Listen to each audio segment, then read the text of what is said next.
Here's something worth noticing about how we pay attention. A patch drops. Most of us don't read the notes. We wait for somebody to make a video about it, and we half listen while we're doing something else. Ask me a week later what the recoil change actually did, and I'd have to guess.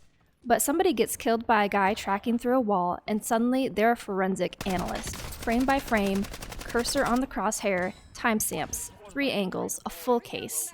Same brain, wildly different performance. This is called the Wason selection task, from a psychologist named Peter Wason in the 60s.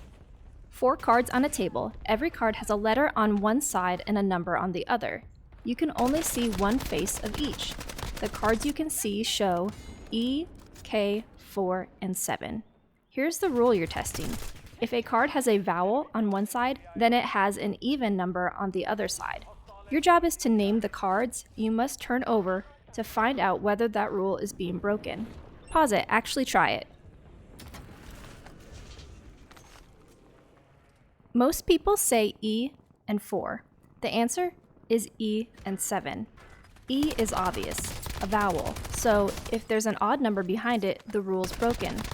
But 4 tells you nothing. The rule never said even numbers have to have vowels. Whatever's behind that 4, the rule survives. And 7 is the one almost everyone skips, odd number. If there's a vowel on the back of it, the rule is dead. In the abstract version, somewhere around 1 in 5 people gets this right. Now the same puzzle, with the logic completely unchanged. You're checking at a bar. The rule is, if you're drinking alcohol, you must be over the legal drinking age. 4 people, 1 is drinking a beer, 1 is drinking a Coke. 1 is clearly well over the age, 1 is clearly under it. Who do you check? You got that instantly, the beer drinker and the underage one. Nobody agonizes over it, nobody checks the Coke.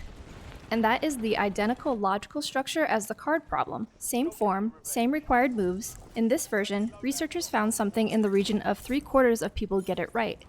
Same brain, same logic, some rewording, and the failure rate collapses. So what's doing the work? The obvious first guess is familiarity. You know bars, you don't know card rules. But that explanation ran into trouble, because researchers could run the effect using scenarios nobody had ever encountered. Lita Cosmides and John Tooby built versions using entirely invented cultures with entirely invented rules.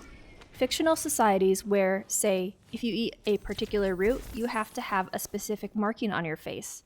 Nothing familiar about it, no prior experience to draw on. People still got it right. Their argument was that what matters isn't familiarity, it's whether the problem is structured as a social contract. A rule where somebody takes a benefit and owes a cost in return. When that's the shape, people don't reason about it abstractly. They go looking for the person taking the benefit without paying the cost. They called it cheater detection. And their claim was that this is old, that living in groups where cooperation could be exploited would have made spotting the exploiter valuable enough to shape how we reason. Which is a fairly striking claim, so let's talk about how solid it actually is. The effect itself is not in dispute. Content changes performance on this task enormously, and that's been replicated for decades. That part is real. What's contested is the explanation.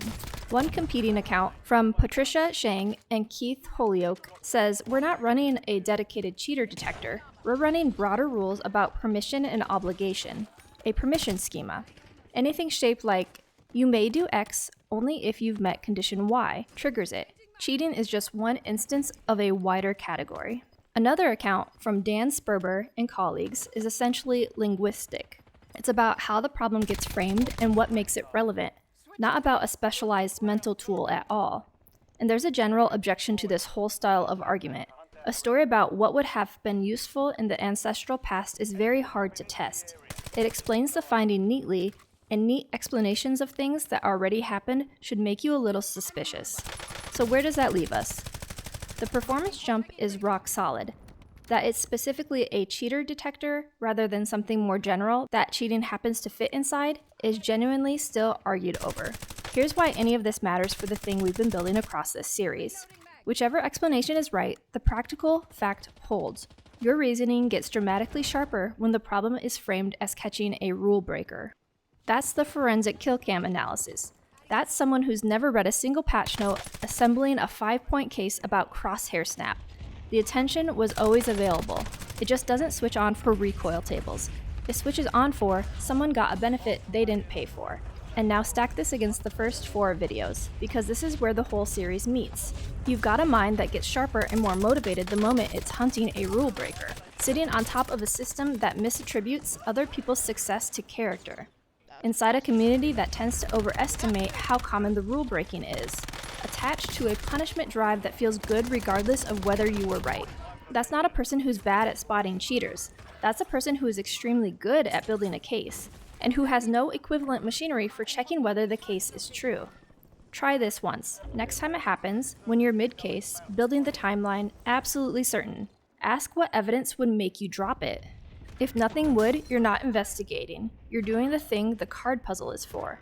Now, the next one in this series, and it's one of my favorites. Some of the most famous research on why people cheat, the studies about honesty and dishonesty that got into every business book and every TED stage, came under investigation for fabricated data. The dishonesty research investigated for dishonesty. That's in the next one.